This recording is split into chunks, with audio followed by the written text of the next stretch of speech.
we're going to discuss about a case study regarding communication. But first, let me define what communication is. So communication is the process of exchanging ideas, thoughts, emotions, facts, and opinions between two persons or more than two persons. So in other words, communication is the process of transmitting and receiving verbal and nonverbal messages.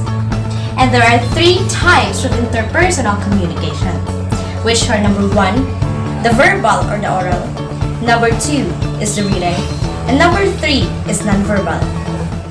Now let me give you an examples for further explanation. Hey, good morning! Kumusta na? Okay lang na dyan? Ano yung ginagawa mo? Magawa po ako ng speech ko para sa interview. Okay, so...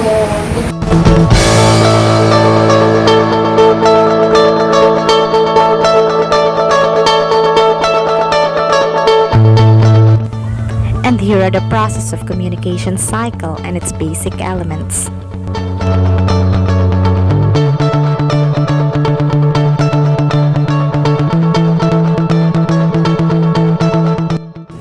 The next is the informal communication. It's the casual and unofficial form of communication wherein the information is exchanged spontaneously between two or more persons without confirming the prescribed official rules, processes, system formalities, and chain of command. It is based on personal or informal relations such as friend, peers, family, club members, and etc. But in the business context, the informal communication is called as grapevine, as it is difficult to define the beginning and an end of the communication. Under the informal communication, we also have the 4 types of grapevine network. There are 4 types of informal communication or grapevine network, which is the number 1, the single strand chain, number 2, gossip, number 3, the probability, and number 4, which is the cluster.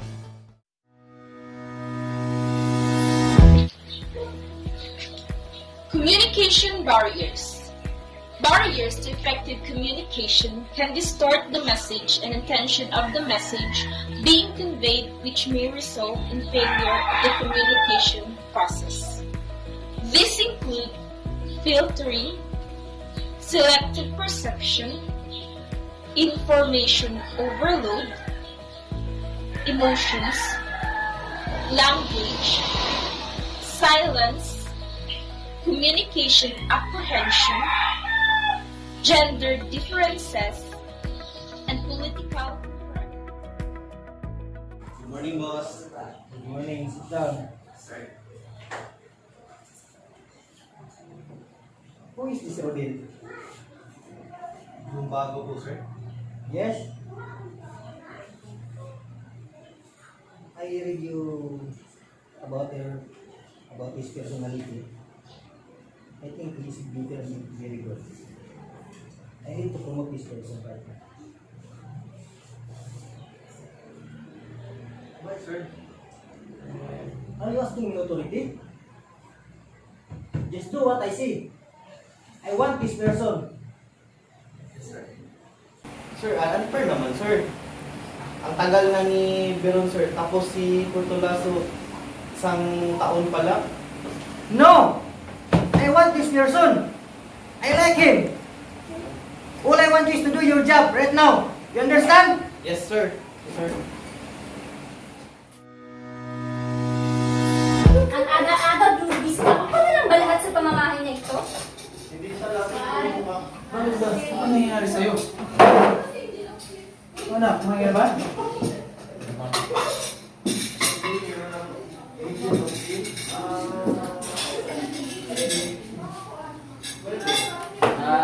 Pa? Pwede ba ako nanghin ng pera?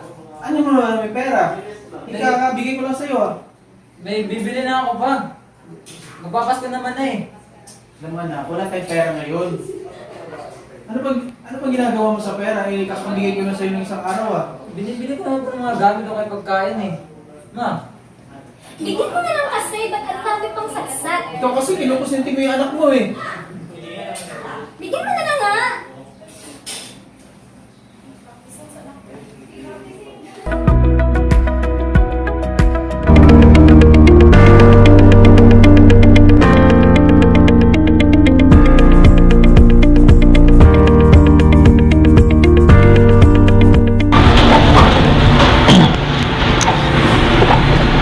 of communication with workmates can greatly affect job performance in such a way that delivery of services, especially the quality services, could be of failure or lower productivity towards work.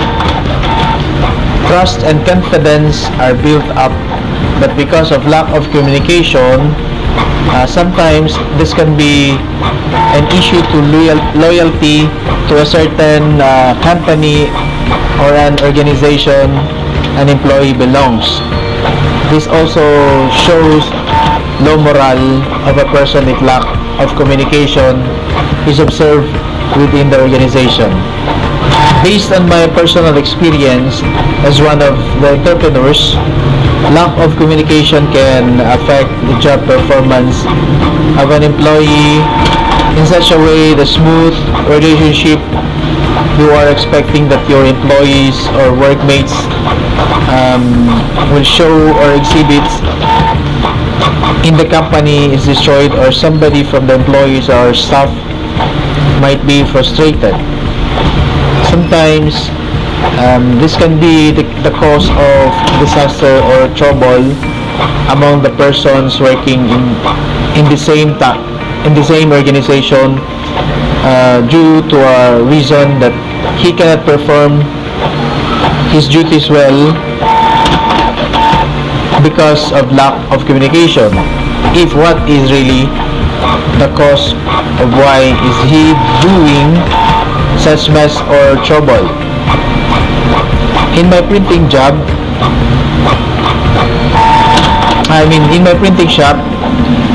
I have my niece working with me, whom I trusted to do the responsibilities and cater the needs of the customers, clients.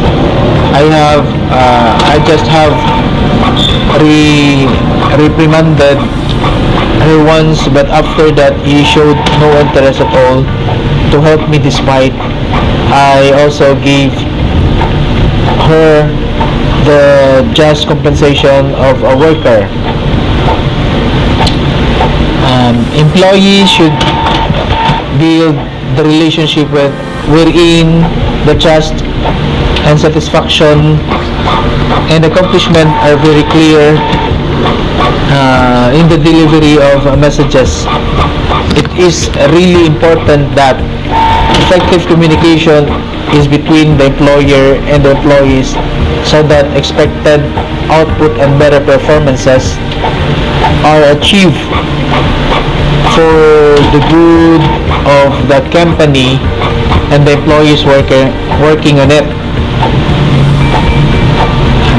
Decrease for conflict is prevented if there is a better communication among the members of an organization. This will be this will be also the same scenario if there is lack of communication. Miscommunication among the family members, even friends, there will be frustration and conflict develop if this could not be prevented. Communication gap must be filled in with effective communication. If there is something to tell among the members of the family, be it and tell it honestly, so that better flow of relationship with suggestions or comments are taken in a positive way to improve a certain aspect in a person's life. No room for misunderstanding among the family members, even friends.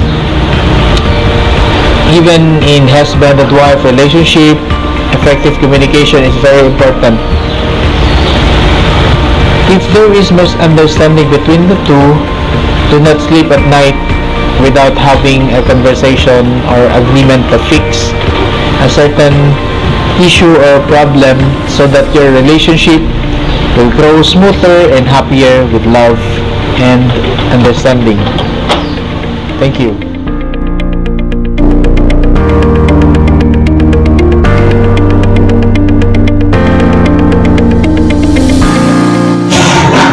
In all sense, communications act vital role in all aspects. Isa siyang fuel to express our thoughts, desire, dahil dito mas lalo nating na-express kung ano ang nasa isip at puso natin. Sa gusto ipahatid sa kapwa natin kagaya ng pinahiwatig sa video gawa namin. Ako bilang isang ama, hindi natin mabubuo ang tiwala ng pamilya kung walang mabuting komunikasyon. Kung wala kang panahon kausapin ang anak at asawa mo, hindi ka nila maiintindihan. Isipin nilang wala silang halaga sa iyo. At sa trabaho naman, kung wala kang komunikasyon, hindi mo magagawa tama ang trabaho. Ika nga, no man is an island. Two brain is better than one. Kaya dapat panatilihin ang mabuting komunikasyon upang makabuo ng tiwala at makaintindihan ang bawat bata.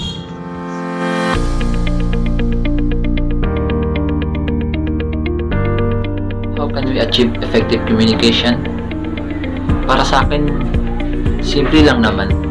Kapag yung taong pinagbigyan mo ng message or yung pinagsabihan mo kung ano yung gusto mo iparating or ipahiwatig or nang sa loobin mo is na-receive yung message mo, tapos yung nakipag-communicate din siya sa'yo, like nag-reply siya or tapos and the conversation goes on, and yung may positive and negative kasi siya na effect. Yung tinatawag ay hindi pala effect, more on result or outcome, which is depende kasi sa intention ng message mo. Like yung sinabihan mo siya ng positive intentions mo, which is na-receive din ng recipient or na pinagsabihan mo, tapos ang pagkakaintindi niya sa sinasabi mo is positive din, which is ang yun talagang gusto mo parating na positive intentions din, which is I think is effective communication siya, kasi nga nakapag-communicate ka sa kanya in a positive way, which is yun din yung intention mo na, which is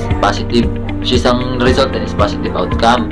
Pero meron din mga negative na tawag, tapos yun siya sabi ng ineffective communication. Pero para sa akin, makukonsider pa rin siyang effective communication kung yung halimbawa ito yung intention mo is good pa rin or positive, pero yung pagkakasabi mo is or yung pagkakaintindi ng recipient na pinagsabihan mo or recipient yung pinagsabihan mo ng message mo is parang na ano yung ano niya, yung ego niya or yung parang nasaktan siya ng konti sa sinabi mo, which is hindi mo naman talaga sinasadya or sadyang prank ka lang talaga para lang malaman nila kung ano yung gusto mo iparating, or kung meron silang mga negative attitudes or sides na gusto mong malaman nila na dapat nilang baguhin, which is yung ano, kahit na magalit yung pinagsabi mo sa'yo, which is yung tinatawag nilang ineffective communication. Pero para sa akin, effective pa rin yung kasi nga nag-react siya dun sa sinabi mo kahit na parang negative yung reaction niya, pero para sa akin effective pa rin yung kasi nga naparating mo yung message niya, tapos may natanggap pang reply, although hindi siya yung magandang reply, pero nag-reply pa rin siya. Kaya para sa akin effective communication pa rin siya. Yun nga, paano natin ma-receive yung effective communication? Yun nga, simple lang, magbigay ka ng message sa tao, tapos kung yung tao na pinagbigyan mo ng message is nag-reply sa'yo, which is kailangan din naman talaga ng interest or what para mag-reply, yun effective communication na para sa akin yun. Basta nakapag-usap kayo ng maayos, yung mayroong conversation, yung mayroong sagutan kayo, yun yung effective communication para sa akin.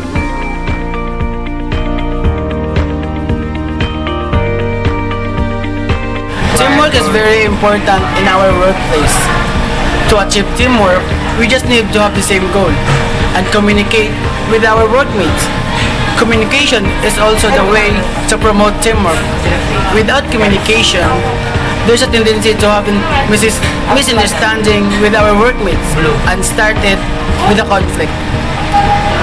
We just need to move as one to easily complete our goal or task. and all the difficult tasks can easily to do having a teamwork in our workplace.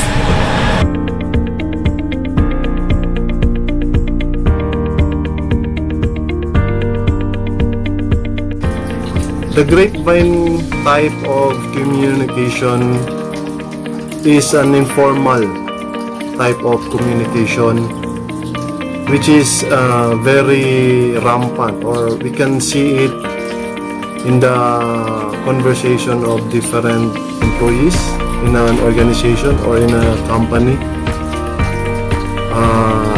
Actually, it is very useful also in the sense that through this grapevine type of communication, the management can identify some informations which are useful for the production, for the new strategies, for enhancing strategies, for developing new innovations, for also for the good of the company. It must be managed very well, because grapevine type of communication is also prone to misleading, or what we call that, the false information. It's like a double-edged sword. It's sometimes be against the company or organization, favorable to the employees, or it might be beneficial to both parties. So that's why it must be managed very well by the management, because if it's not managed, then the wrong information will be the one to spread widely, and it will not be good for the company itself and also for the employees, because the people in the organization or the employees in the companies will lose their trust. And it is very important to every organization that the people on that certain organization have the trust of the management, and by that point of view, everyone or every part of the organization or the organization as a whole will become more productive and become successful. So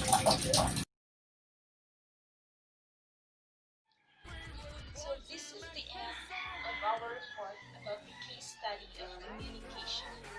Thank you for watching and have a nice day.